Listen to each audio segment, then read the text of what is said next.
.com to make a tax-deductible donation to our Justice Restoration Fund today.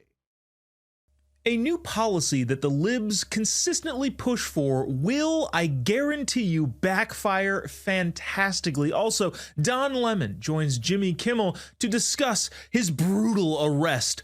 According to him, even though nobody believes it, Ma'am Danny is letting New York City go to poo-poo, especially in the midst of natural storms and weather patterns. And which direction do you think crime statistics went when President Trump took over the policing there in Washington, D.C.?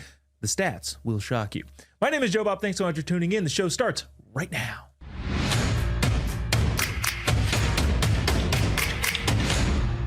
There's a thing that libs push for constantly and have been pushing for constantly for the better part of over a decade. And generally, when they get their wish, it usually turns out that, hold on, pump the brakes. We actually don't like this. That is happening yet again, revolving ICE and what's going on in Minnesota. We'll get to that in just a second, but not before we talk about Don Lemon and his really fun and interesting interview with Jimmy Kimmel last night. But before any of that, I got to remind you, tpt@tpusa.com is the email address if you'd like to send along your thoughts, comments, concerns, even criticisms. Yes, we welcome criticisms at tpt@tpusa.com, or leave that comment wherever it is that you happen to be watching this on the internet, social media, whatever platform you choose to take this in on. Leave a comment or send us an email, tpt@tpusa.com. I also got to remind you of what is going on Sunday.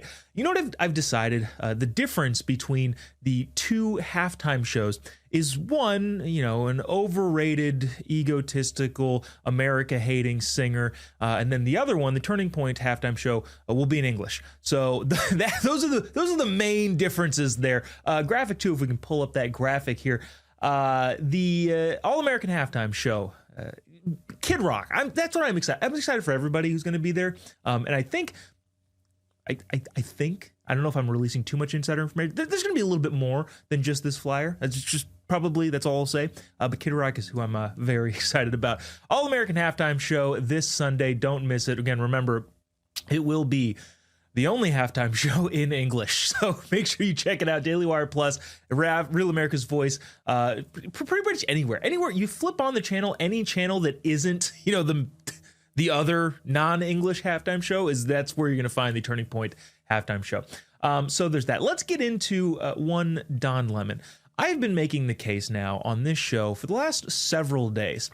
I am ecstatic that a bunch of the libs, now I'm looking at this purely as a cynical political issue, the libs haven't changed their ideas. Now, what they could do is moderate how they look at things. They could realize, hey, none of this stuff is working. The people don't like it. It's not effective. And we're losing time and time again to a guy that we keep calling really, really mean things. None of this is working.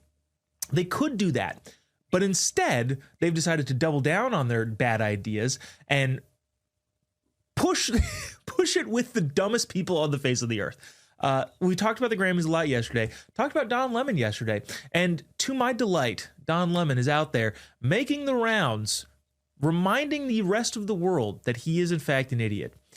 Here he is with Jimmy Kimmel last night, talking about the actual the crime that he allegedly committed and why he got arrested for it. This is cut 6. First, I want to ask you, is there a difference between whether those protesters had the right to go into a church and whether a credentialed journalist like yourself had the right to go in and cover them going into the church? Well, listen, obviously I'm in the middle of this, so I can't say a lot. There's a lot that I cannot say, but what I will say is that I'm not a protester. I went there to be a journalist. I went there to chronicle and document and record what was happening. I was following that one group around, and so that's what I did. I reported on them. And so, but I do think that there is a difference between a protester and a journalist. I'm surprised that the audience didn't have a applause laughter break when Jimmy Kimmel called Don Lemon a journalist, a credentialed journalist such as yourself. Several things that Don Lemon got wrong there. One, he said, I've been following them around. He admitted in the video, we just landed, we just found this group, now we're involved with this crime that they're about to commit. On top of that, Jimmy Kimmel, interestingly enough, actually probably has a decent understanding of what the difference is.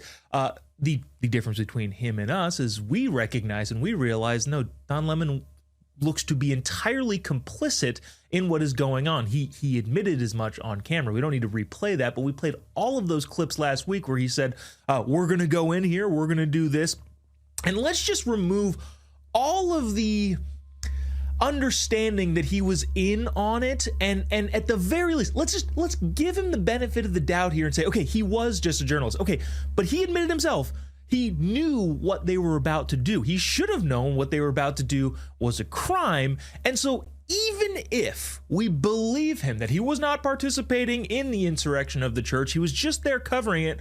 Okay, well, you knew about it and you didn't tell anybody. It's kind of a crime in and of itself. Graphic one is I believe an AI image, but very indicative of how Don Lemon is looking at the situation. Hey, I'm robbing this bank. I know I'm holding you at gunpoint with a mask, but I do have a camera and I'm streaming to YouTube. Therefore, everything I do is legal because I am a quote-unquote journalist. The problem with the left is they lie so constantly and so easly, by the way. It just comes out naturally for guys like Don Lemon and libs who are willing to lie as readily as they are. But what is interesting about this is kind of the furtherance of what that interview showed. Don Lemon talked about, well, one, his arrest. We'll get to that in just a second. But he did mention this, and he wanted to get this clear. Let me just play the clip, and then I'll tell you I don't believe what he says. This is cut 7 in that same interview. Here's the interesting thing, though, is that after that, I retained an attorney. And the attorney reached out to them and said, basically, I understand that you have an interest because your folks have been talking about it. And so if you are serious about this, then let's do it the right way. He's perfectly willing to self-report it, which means turn yourself in. And so we don't have to go through this whole rigmarole, and never heard back from them. So the problem when nobody believes anything you say is that, well, nobody believes anything you say. I do not for a second believe that his attorney actually reached out to the appropriate people. What I do believe is that maybe his attorney sent, I don't know, an Instagram message to the DOJ's Instagram page, said, hey, he'll turn himself. They never saw it. I don't think any of that happened whatsoever, mostly because I don't believe anything Don Lemon says whatsoever. But then his story gets even more ridiculous. If I said, I will take things that didn't happen for 1,000, Alex Trudeau, Ken Jennings now at this point, would say, here is the video message from Don Lemon on things that never happened. Watch this, cut 8. Walking up to the room, and I press the elevator button, and all of a sudden I feel myself being jostled, and people trying to grab me and put me in handcuffs, and I said, what are you doing here? And they said, we came to arrest you. And I said, well, who are you? And then finally they identified themselves, and I said, if you are who you are, then where's the warrant? And they didn't have a warrant, so they had to wait for someone from outside, an FBI guy, to come in to show me a warrant on a cell phone. And by that time I was trying to figure out what was going on to get my bearings, and they dropped all my stuff. My glasses had fallen on the floor. I'm like, I can't read that. So they had to pick my glasses up, and I read it, and still, what does that mean? And then there was a bunch of guys, and they took me outside. FBI guys were out there. I mean, it had to be maybe a dozen people.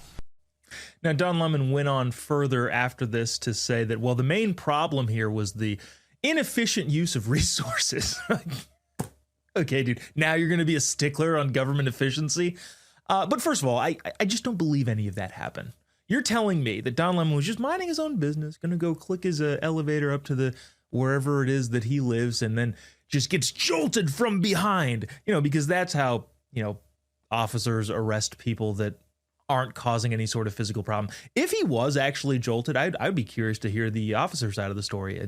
Did he make an attempt to run? Why would he have been jolted? Because that doesn't happen. Officers don't just come up and just grab you and say, we're arresting you. They say, hey, are you so-and-so?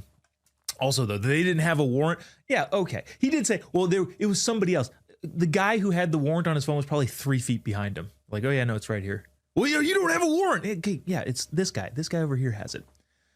I don't believe any of this story whatsoever. partly because I don't believe anything Don Lemon ever says, but most part because it's just implausible. There's no way that this is the way that all of these events transpired. It's just not plausible. I don't believe it. Even this was coming from a more trustworthy person, which I'm not sure how many of those there are on the left. I still wouldn't believe it. It's a ridiculous story in the first place. You know what I think we need is body cam footage, because then we'd get a clear understanding of what probably happened, which is the point that I hinted to at the beginning. Libs love this sort of stuff. After Michael Brown, the hands up, don't shoot that we played a couple weeks ago, that Eric Holder, the then Attorney General, said, by the way, that didn't happen. I know there were protests in the streets, riots, cars burning, businesses burning down, because, you know, he was just a guy. He's just hands up, don't shoot. And then Eric Holder said, I know you protested, but that it didn't happen. After all of that, libs went nuts and demanded that police officers wear body cam footage. Now, as a conservative, right, kind of skeptical to really any change. That's a big change in the way that law enforcement is practiced. And regardless of where you are now, at the time, I think a lot of us were like, I'm skeptical about the change, right? Just any change in general makes you a little bit on edge, makes you a little bit skeptical. Having said that, years after it's been implemented, well, it turns out the overwhelming majority of the time the police are in the right. Anytime you see body cam footage, you start to realize, oh, this is what they have to deal with. It turns out that a decade after the body cam footage demand by the libs was implemented, it kind of vindicated a lot of the law enforcement that were accused of horrible things. Oh, I can't believe they shot this unarmed mother of whatever. Then the body cam footage shows, no, she was lunging at them with a knife. No, they did this. This was a very too aggressive. Well, no, the person was fighting back, and it's safer for the officers and everybody involved to pile on to that person. The bottom line here is that libs really, really, really, really, really wanted body cam on every single officer. They got it. And it didn't prove what they thought their hypothesis was, that no, police officers are just out of control and therefore they must be stopped. It actually proved the opposite. No, criminals are way crazier than even we thought. And in the overwhelming majority of cases in which there's body cam footage, it all proves that.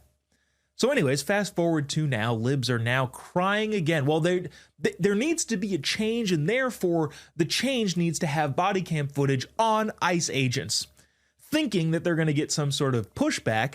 But considering we know the statistics and what has happened over the last decades when body cam footage has been implemented, DHS Secretary Kristi Noem said, okay, no, we need to have body cam footage on every single ICE officer, expecting some sort of political pushback. And then we go, fine by me.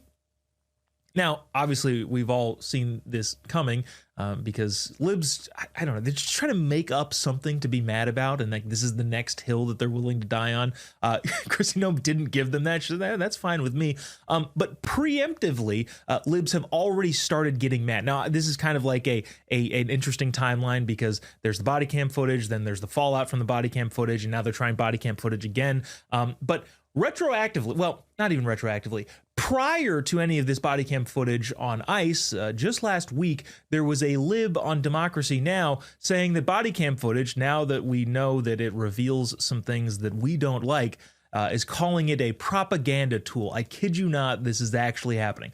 This is cut 9, a lib, I believe, on Democracy Now!, talking about why body cam footage is just the worst thing in the world, even though a couple of years ago it was the libs that tried to push this on all of us. Cut 9.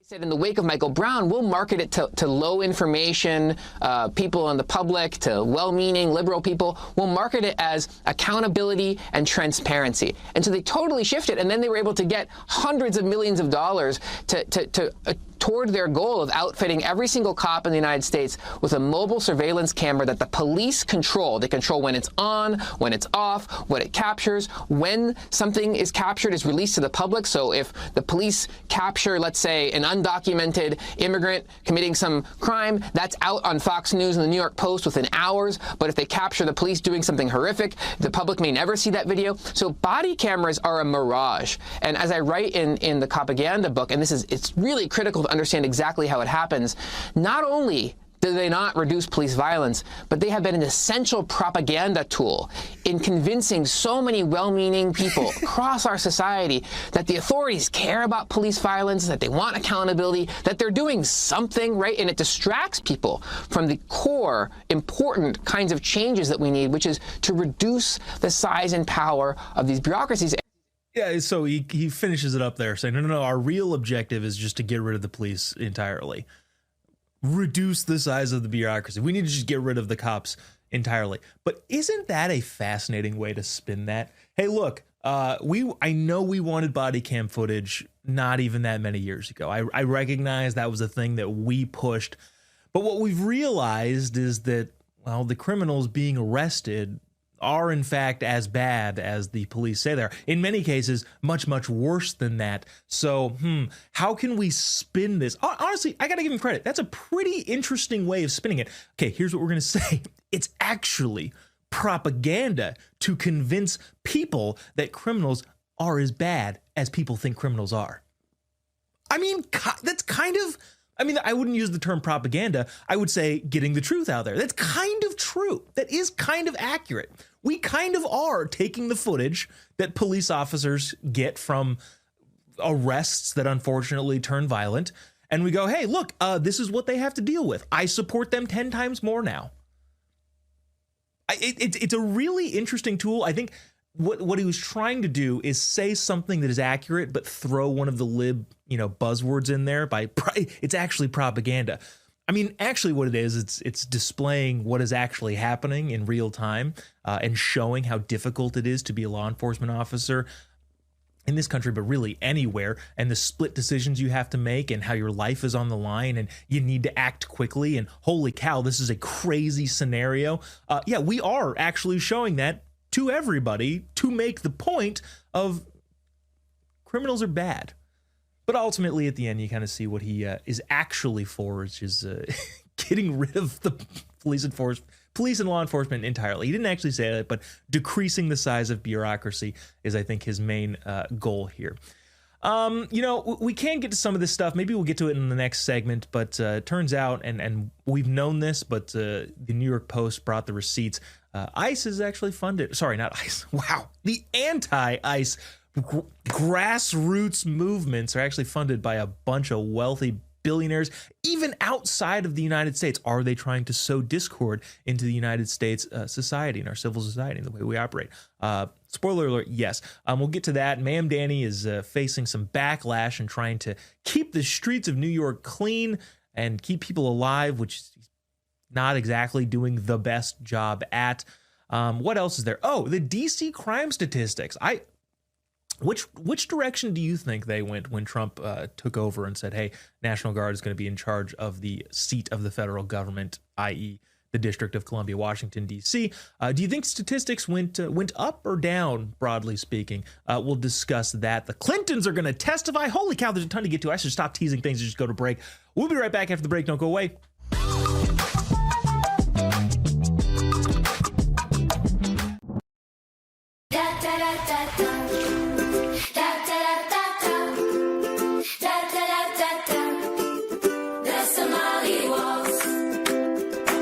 Minnesota's headlines are getting wild. Tim Walz and Ilhan Omar are being accused of massive fraud, and it's so bad, all you can do is laugh at this point. So from Real America's Music, the label that brought you the #1 hit, Anthem of the Free, comes a brand new song from singer-songwriter Natasha Owens, The Somali Waltz. Let's make the music industry mad and run this to #1. Scan the QR code or search The Somali Waltz on iTunes and buy it right now. The Somali Waltz, available everywhere. And coming soon to a state near you. New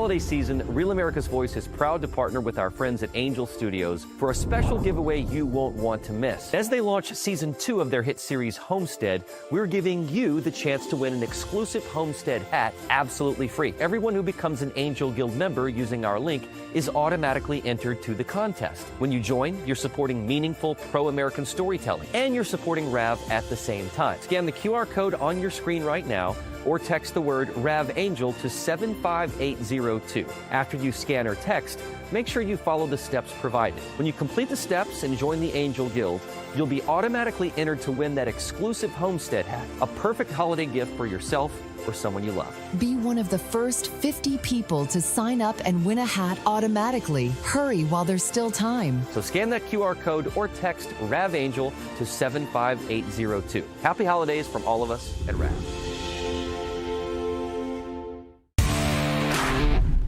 This is Giselle Chaffin. I'm from North Carolina. I'd like to let you know that RAV News is the best news. Number one news. Truth seekers seek to find the truth. It'll set you free. Hi, Pat from Muskegon, Michigan. Why do you love RAV? Because we've become family. All those RAV live chatters and me.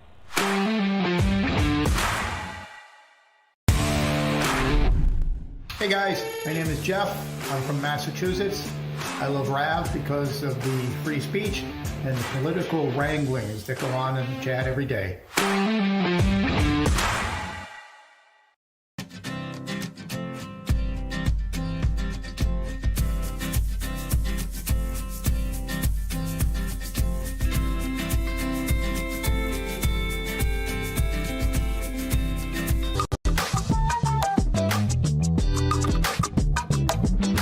Trump's the fascist dictator, and how so? Are you kidding me? He's taking away all of our rights. Freedom of speech, freedom to protest. He's disappearing people off the streets in America. Is he going to come?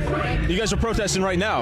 Is he going to come sweep this up, you think? He could. It looks like you have the freedom to protest right now today. Well, for right now I do.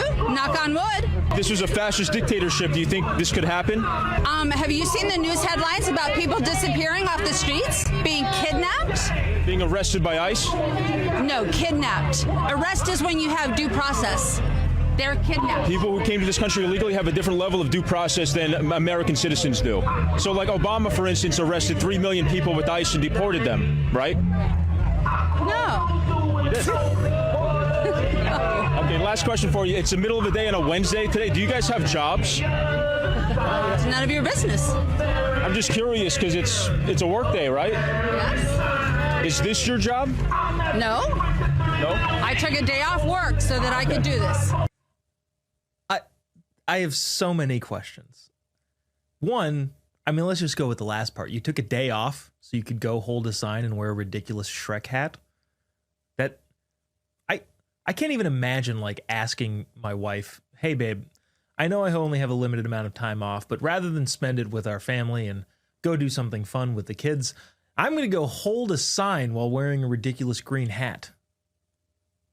She'd be like, "What? What? What are you talking about?" On top of the good point. Yeah, you know, fascist dictator doesn't let anybody protest. What are you guys doing now? Well, we're protesting. This reminds me of the SpongeBob clip that we played last week. He's burning our businesses. He's tearing everything down, and he's a fascist. And then everyone was like, "He is?" And he's like, "No, but are we gonna let him? Are we gonna sit around and do nothing until he does?" Like, all right, calm down. Speaking of people not calming down, I think this is actually pretty interesting. I'm going to try to skim through this really fast because I want to get to some of the Ma'am Danny stuff. The anti-ICE protests, according to the New York Post, the organized activism behind the grassroots movement. The Neville Singham Network is a China-based former software company funding the People's Forum and Party of Socialism and Liberalism from Shanghai. Let me see. Try to condense this. Basically, there's Chinese organizations giving a ton of money to protesters, and you see these 15,000 people in Minnesota who are protesting. A bunch of them are paid. George Soros, but also I guess Alex Soros, Open Society Foundation provided $7.6 million to Indivisible, which is a group that is allegedly setting up a bunch of this sort of stuff. The Arabella Network, which is a DC-based, gave $2 million to the Sunrise Movement since 2016, and $107,000 to Indivisible, which, again, the people are just coming out of their homes and showing up and protesting ICE. No, it's an organized, on-the-ground thing. You've got a Swiss billionaire who's donated $6.5 million also to Indivisible, non-profit that's organizing a bunch of the anti-ICE stuff. The Ford Foundation gave $100,000 to Voices of Florida. Did I get that right? Isn't Voices of Florida? No, that's the Florida Voice. Different thing. Bottom line here, a bunch of groups are being funded by foreigners. Wasn't that a thing last time President Trump was in office? There was this accusation that foreign entities are getting involved in our elections and trying to upend society. I feel like, it might be skipping my memory here, but there was something about Russia, and that was like a big thing when President Trump was allegedly doing it. He wasn't, but allegedly he was, and they made a big old fuss about it. And then, oh, look at that, they're doing it themselves here. One more interesting thing to note here is there's this mysterious 50501 group. I don't know if that's 5051 or whatever. I don't know how you pronounce it, but there's this group online that was founded immediately after Trump's second inauguration. It is claimed responsibility for 11 mass deportation demonstration events this year, and it's allegedly run by Reddit users, like an anonymous group of people online. That's the stuff that I'm actually concerned about, like the anonymous things. I know would probably be not okay with the First Amendment, which is not a good way to start something off. But it would be really fascinating to see a social experiment where everything you say and do has to be like your name and face on it. Like you weren't allowed to run your mouth, issue threats in a lot of cases online under some anonymous pseudonym. Again, not entirely sure that would square with the First Amendment, but I don't know. Really, really interesting to see what anonymous groups can do, and those are the people that actually scare me. Let's get to Ma'am Danny here because we're late, because I'm always late.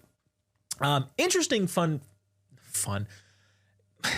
There's so many layers to this, and I'd love to discuss that after we talk about what's actually going on. tpt@tpusa.com if you have any thoughts on this. And I may be looking at this from much more of a practical politics standpoint. But big piece in the New York Post yesterday, Ma'am Danny is failing at his core job, which is keep New York City actually functioning. He's off saying, we're going to do this and we're going to do that, and this is unfair, and here's how we're going to make it fair, and we're going to steal from the rich and give to the poor. I'm a Robin Hood of sorts. When in actuality, the mayor's job is to keep the city going. That's kind of what the job is. The functionality of the city is the mayor's core responsibility. And the current state of New York, according to the New York Post, is, it's not functioning. And we're like 3 weeks into what's going on in New York City. The bottom line here is, sorry, we got some errant B-roll. I think I didn't, producer Glenn, get the correct. There we go. There's the B-roll of New York City. Snow piled up, dirty everywhere. There's trash all over the streets. Basically, bottom line, it's not functioning in any way, shape, or form. The snow response has been an absolute failure. The Ma'am Danny has not risen to the occasion in the frigid temperatures. Several people have died. I don't want to make fun of that, but that's 16 people have died on the streets, 13 from hypothermia. The snow removal has been delayed substantially. Ice removal has been delayed substantially. There's power outages. 1,900 Park Slope residents have lost power in New York City. Bottom line here is, and again, we'll get to this through this a little bit quickly.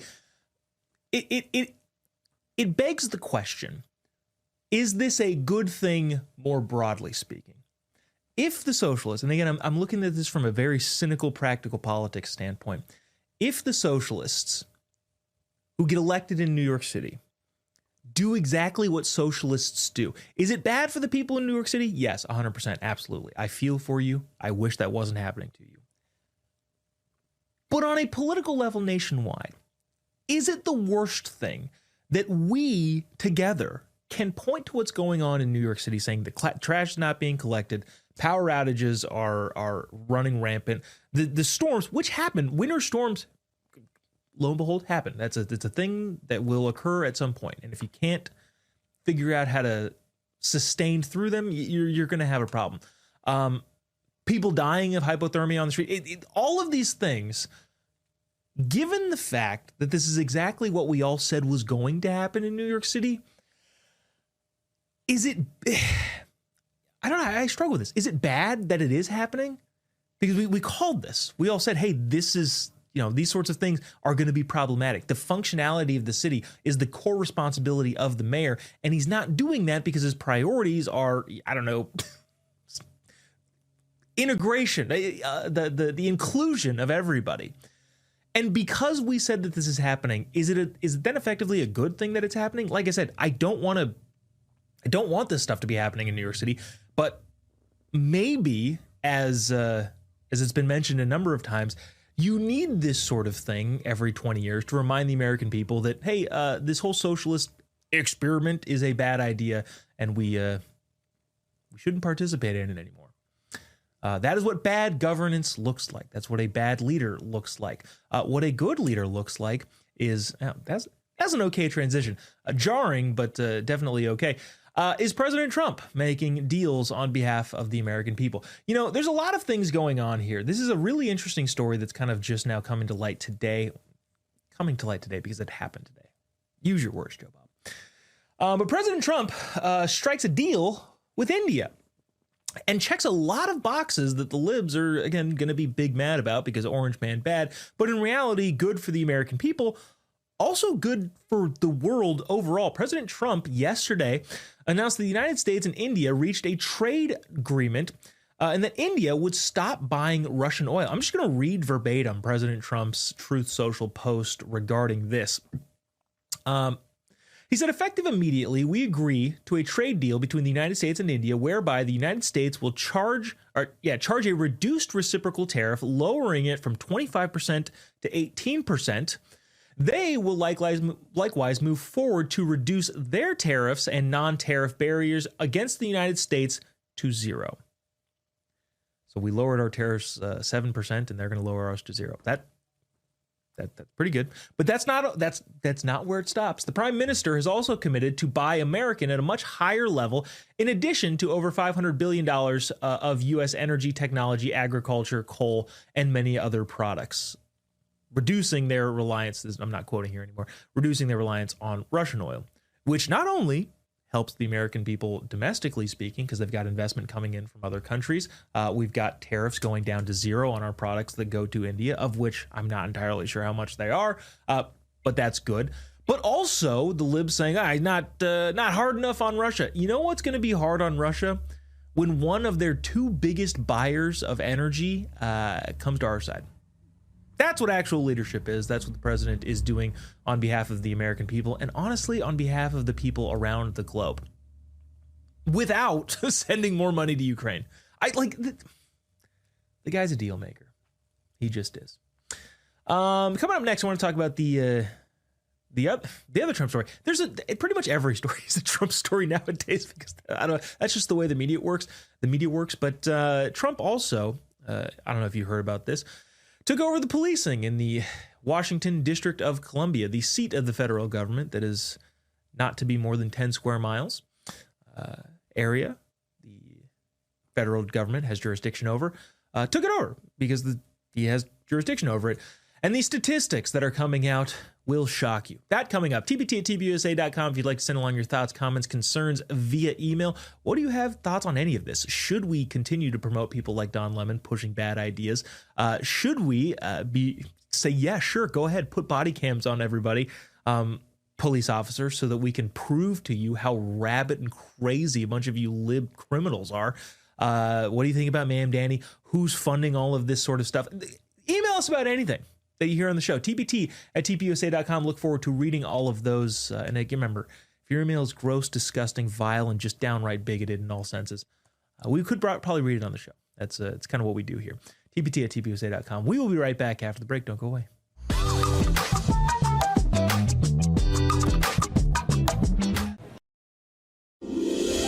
This holiday holiday season, Real America's Voice is proud to partner with our friends at Angel Studios for a special giveaway you won't want to miss. As they launch season 2 of their hit series Homestead, we're giving you the chance to win an exclusive Homestead hat absolutely free. Everyone who becomes an Angel Guild member using our link is automatically entered to the contest. When you join, you're supporting meaningful pro-American storytelling, and you're supporting RAV at the same time. Scan the QR code on your screen right now, or text the word RAVAngel to 75802. After you scan or text, make sure you follow the steps provided. When you complete the steps and join the Angel Guild, you'll be automatically entered to win that exclusive Homestead hat, a perfect holiday gift for yourself or someone you love. Be one of the first 50 people to sign up and win a hat automatically. Hurry while there's still time. So scan that QR code or text RAVAngel to 75802. Happy holidays from all of us at RAV. Hi, my name is Tracy Hill from Arizona. I don't stink around in the kitchen when it comes to the news. I watch Real America's Voice, which always serves accurate and reliable updates that are on point with their amazing hosts. So don't find yourself in a pickle by tuning into the fake news. Stick with Real America's Voice.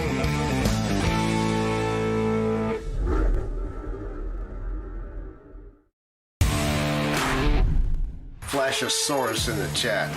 I love Real America's Voice because I can watch news being delivered to me live while I chat with a family I love.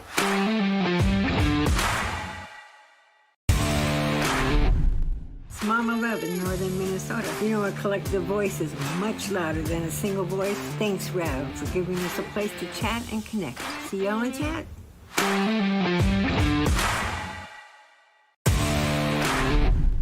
I'm Lou, Mega Pilot from Rav's Getter Chat, here in beautiful Trump County, Florida. The best place for real news is Real America's Voice.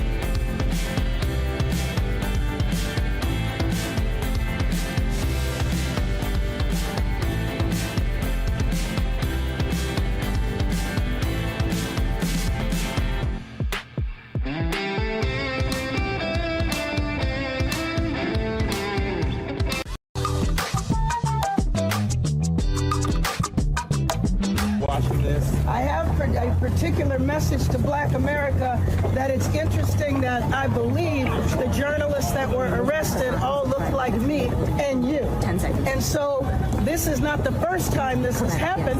As a matter of fact, the journalist that is with me, Jasmine, was arrested a few years ago. That is the mayor of Los Angeles, Karen Bass, trying to turn everything into a race war.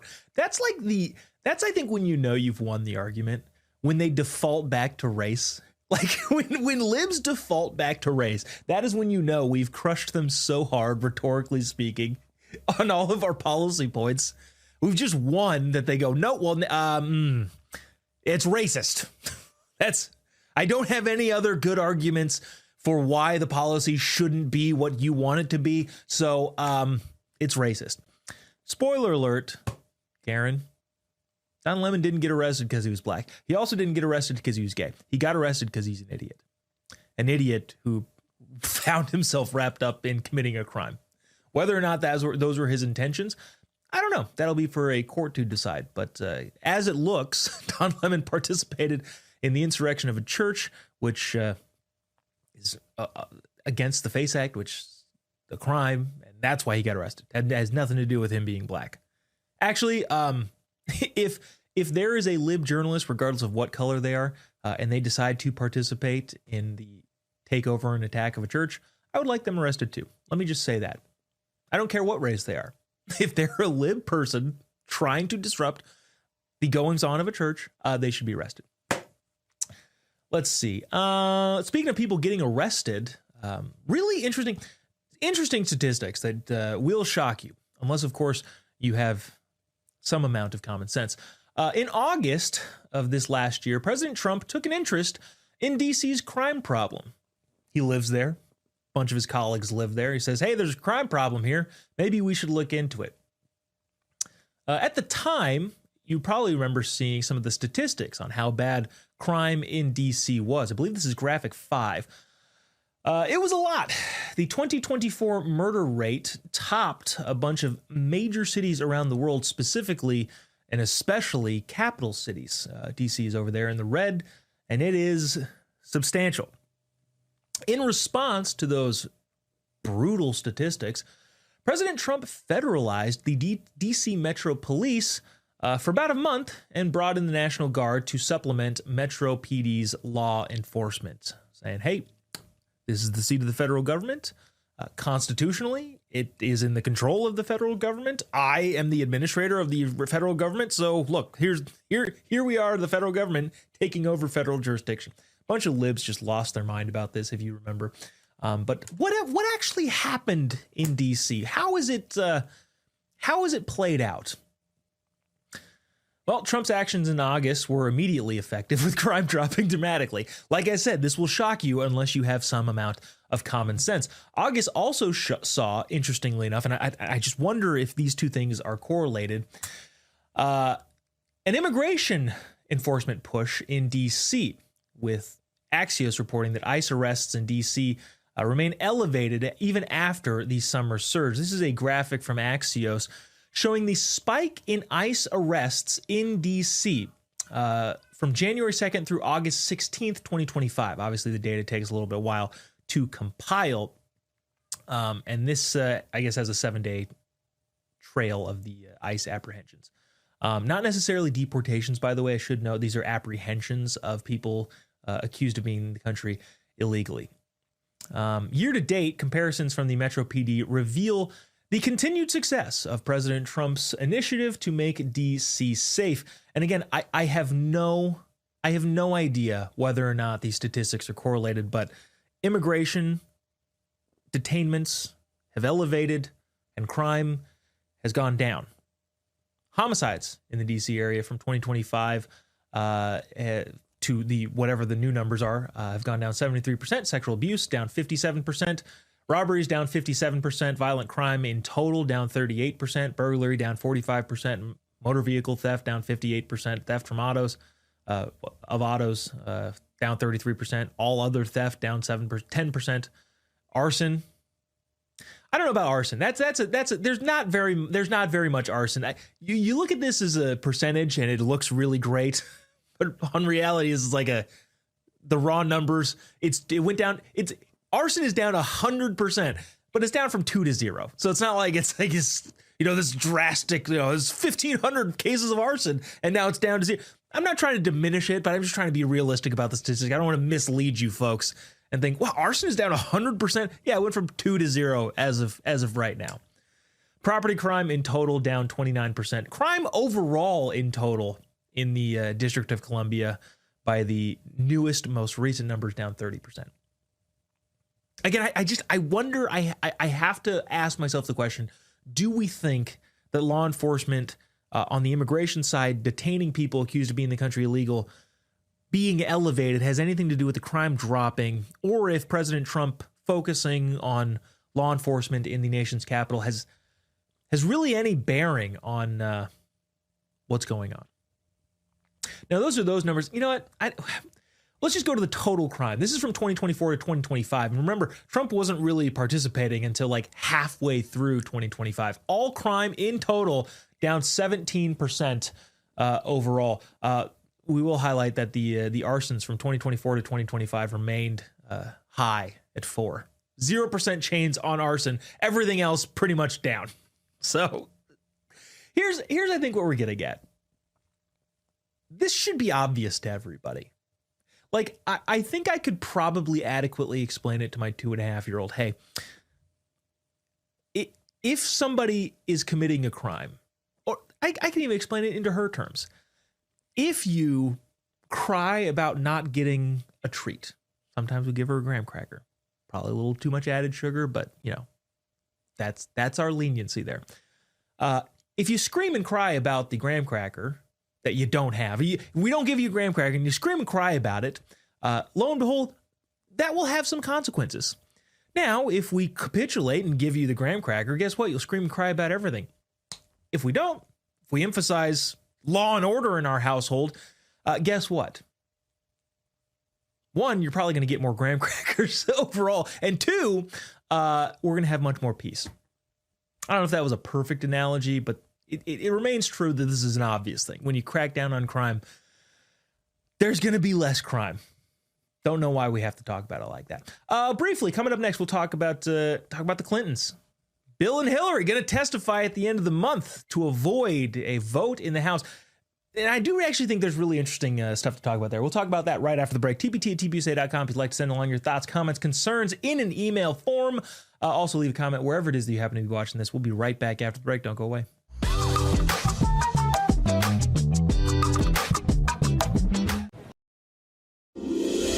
This holiday season, Real America's Voice is proud to partner with our friends at Angel Studios for a special giveaway you won't want to miss. As they launch season 2 of their hit series Homestead, we're giving you the chance to win an exclusive Homestead hat absolutely free. Everyone who becomes an Angel Guild member using our link is automatically entered to the contest. When you join, you're supporting meaningful pro-American storytelling, and you're supporting RAV at the same time. Scan the QR code on your screen right now, or text the word RAVAngel to 75802. After you scan or text, make sure you follow the steps provided. When you complete the steps and join the Angel Guild, you'll be automatically entered to win that exclusive Homestead hat, a perfect holiday gift for yourself or someone you love. Be one of the first 50 people to sign up and win a hat automatically. Hurry while there's still time. So scan that QR code or text RAVAngel to 75802. Happy holidays from all of us at RAV.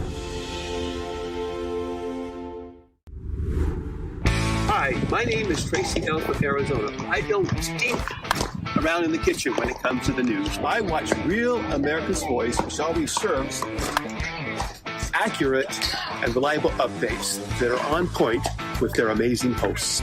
So don't find yourself in a pickle by tuning into the fake news. Stick with Real America's Voice.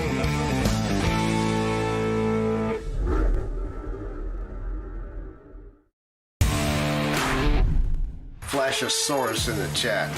I love Real America's Voice because I can watch news being delivered to me live while I chat with the family I love.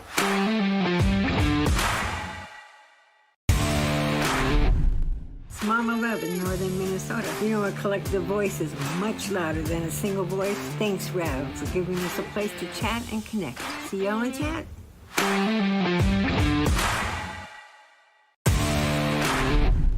I'm Lou, Mega Pilot from Rav's Getter Chat here in beautiful Trump County, Florida. The best place for real news is Real America's Voice.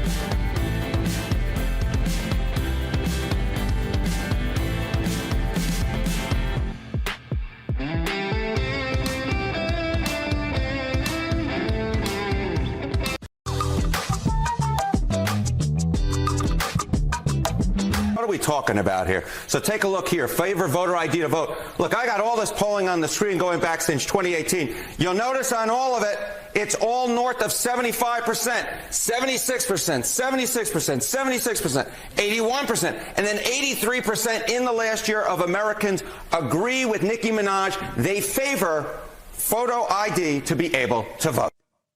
All right. The craziest part about that, go take a time machine back 15 years and go, okay, hold on. The CNN anchor is saying something that we all know to be true. The overwhelming majority of Americans think should have to show an ID to vote. But the way that he's contextualizing in that is, see, the majority of Americans agree with Nicki Minaj. Wait, the Anaconda singer? What? It's just confusing. I don't know. It's just another example of like, yeah, dude, we all agree on this. Literally everyone agrees on not everyone. Most people agree on most things, and yet the libs try to, demonize it in a certain way that they can keep their stranglehold on the most radical 10% of them. All right, so here's what I think is interesting about the Clintons. Clintons have agreed to testify in an Epstein investigation in one of the House committees. And what I think is fascinating about this is they were set to go to a contempt vote. Now, in the committee headed up by James Comer, we've been talking about this for weeks now. He said, hey, you guys need to show up. The Clintons have said, no, we're not going to show up. Their attorney's been interacting. He said, no, you have to show up. He held a vote within the committee to hold the Clintons in contempt. All but 3 libs on that committee said, yeah, this is in fact contempt. Bill Clinton not showing up. Hillary Clinton had a little bit more leniency with the libs. But of the libs, even the majority of libs voted in the committee to hold them of contempt. Now, if you're held of contempt, we have friends here on this network that have been held in contempt and had to serve prison time. So in order to not serve jail time, not serve time incarcerated, the Clintons have decided to testify. Now, what I think is interesting about this from purely a political stance, Bill Clinton's no dummy, right? Hillary Clinton is no dummy. The vote was going to go to the full House floor on whether or not they were actually going to be held in contempt. It's got to get out of committee, kind of like a bill, and then go to the full House floor. The Clintons, by saying, yes, we will testify in order to avoid this vote, are by default then implying that they knew they were not going to win that vote. Whatever calculus is going on in Bill and Hillary's head and in the heads of their attorneys, they looked at the vote coming up to the full House and realized we're not going to win this. The margins are too slim. If we get all of the conservatives on board, it's going to take, well, I mean, that could be it. But even if they peel off, 30 conservatives, there's 30 libs that would love to see the Clintons be held accountable or at least testifying. And if they don't want to testify, they have to be held in contempt. Libs have been saying nobody is above the law. That's the whole thing they've been talking about, in which the Clintons should be held. The Clintons are not above the law and should be held accountable if they are in fact held in contempt. So by agreeing to testify, Bill and Hillary looked at that, the practicality of them winning that contempt vote in the House, said, we're not going to win. We got to go testify. That is going to be fireworks when it actually happens. Obviously, we'll talk about it when it does. But that is supposed to be at the end of the month. I'm not sure of the date yet. Really, really, really interesting stuff unfolding here regarding Clinton and the Epstein case.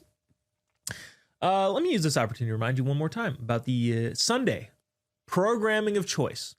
Graphic 2 here has our lineup. Kid Rock, Brantley Gilbert, Lee Bryce, Gabby Barrett. Gonna be super exciting. The difference, as I mentioned early on in the show, is one is a overrated, narcissistic, America-hating singer, and the other show will be in English. The main difference there. So don't miss it. The All-American Halftime Show this Sunday. Going to be fantastic. Make sure you flip the channel just a little bit. Doesn't take that much, because honestly, you flip the channel one channel in any direction, it'll probably be streaming there. It is literally everywhere. It's going to be here on Real America's Voice. It's going to be on Daily Wire Plus. Going to be on the Charge Network. Going to be on TBN. Going to be on the X account. Going to be on the YouTube channel. Going to be on Rumble. It's going to be everywhere. You're going to be able to see it literally everywhere. So make sure you don't miss that. Again, big difference is ours will be in English. Let's get to some mailbag coming up right after the break. tpt@tpusa.com if you'd like to be included. We'll be right back. Don't go away.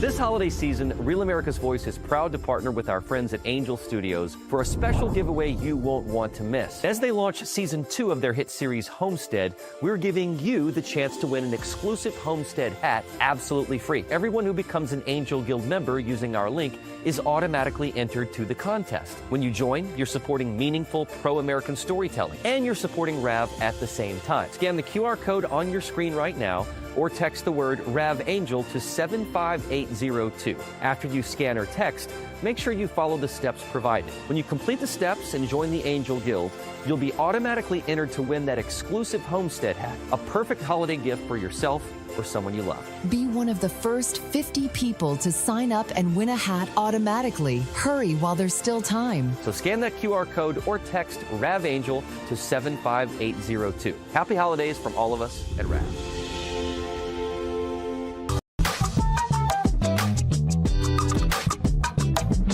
I hate ICE. I think we need to get rid of ICE. Give it up if we need to abolish ICE. You know, I have a plan.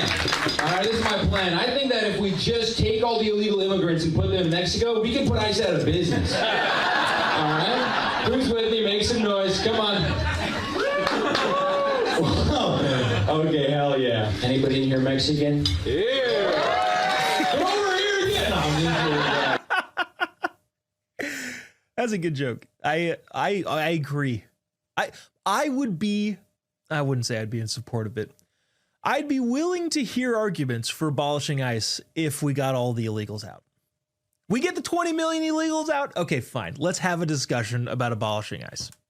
I don't think I'd vote for it, but I'd be much more open to hearing and considering the arguments there because all the illegals are gone.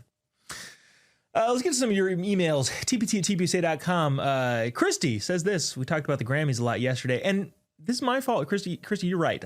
She said, please give Jelly Roll some credit for his reform and belief in Christ. I did not mention that yesterday. We did have a video queued up, but just didn't have time to get to it. But Jelly Roll, if you're not familiar, big time country singer. He's a fantastic musical artist, and also probably, although he's never mentioned it, on our side of things. On our side of things, believer. So there's that. But, politically speaking, kind of one of those people that probably, but, not exactly putting himself out there. Let's see. Oh, couple interesting takes on the Groundhog Day. Both Wanda and Sandra. Let me characterize this here so we don't get into too long of a conversation about this, but basically saying, I didn't see any sun. How did the groundhog see his shadow? That's a good point, and I've also wondered the same thing. I think what they do is they have their own, like, the stage there, I think, is for show. We don't actually get to see whether Puxatawny Phil goes in or out. I think what they do is they when they wake up in the morning, whether he comes out, sees the shadow go back in, or comes back out, that's at his actual residence, I think. And then they document that, and then they do the whole kind of rigmarole. They do the show, they do all the fun things. And then they basically read what happened probably earlier in the day. Now, as to where the sun is and whether or not he could have actually seen a shadow, I don't know. That's a good question. That is up for debate. Are they playing us? It's a good question. Let's see. Jay from Gexit. I don't know if I'm even allowed to read your email, but know that I saw it, and he basically said... he and his partner went and saw the Jay's gay, and that Gexit. Said him and his partner went and saw Melania. He said they loved it. I'll just read it. He said, if President Trump is such a homophobe, why did he let all those gay guys into the penthouse to help the first lady with her wardrobe? His words, not mine, but also fair point. And also, maybe that's why she looks so fantastic all the time. I don't know what I'm saying, Jay, is thank you for your email. On the topic of yesterday's lawsuit that the California R words, I'm getting too ahead of myself. The idiots in California, they're suing the hospital, trying to force them to provide mutilation surgery to kids. Donna says this, so with the lawsuits against the doctors, hospitals, and psychiatrists forcing the young woman into gender-affirming care, if they're successful, will California have to pay for the lawsuit that they're filing against the Children's Hospital if they force them to continue? So in other words, just to put this in the actual context of, well, a tangible and practical situation, if they participate, if this hospital participates because they're forced at the hand of the state of California, and then that person who unfortunately had to go through that then sues the hospital, does the state of California, because they forced the hospital to do that, then have to pay for the settlement of that lawsuit? By way, is that going to be transferred to the taxpayer of California? Good question, Donna. I'm not entirely sure how that works, but unfortunately probably will be the case that happens like that. And that's all the time we're going to have for today. Make sure on Sunday you flip your TV one way or the other if you're watching the big game at all. I know a lot of people are kind of turned off by the NFL. So if you're watching it all, flip it one way. Go find the halftime show that you don't need subtitles for, and